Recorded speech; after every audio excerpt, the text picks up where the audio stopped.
রাতুল একা থাকে একটা পুরনো বাসায়। এই বাসাটা সে খুব সস্তায় ভাড়া পেয়েছিল, কারণ কেউ এই বাসায় থাকতে চাইতো না। লোকজন বলতো রাত হলে বাসার ছাদে একটা কালো ছায়া হাঁটে, যেন কারো অপেক্ষায়। প্রথম কয়েকদিন সব ঠিকই ছিল, কিন্তু এক রাতে রাতুল ঘুম থেকে জেগে দেখে জানালার বাইরে একটা কালো অবয়ব দাঁড়িয়ে তাকিয়ে আছে সরাসরি তার দিকে। ভয়ে সে চোখ বন্ধ করে আবার খুলল, কেউ নেই।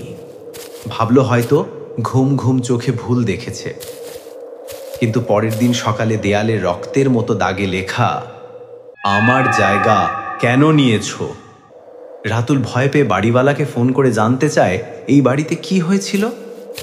বাড়িওয়ালা চুপ করে থাকে কিছুক্ষণ, তারপর বলে, ওই ঘরেই আমার মেয়ে মারা গিয়েছিল। যেদিন থেকে কেউ ওই ঘরে ঘুমায়, ও ফিরে আসে নিজের জায়গা নিতে।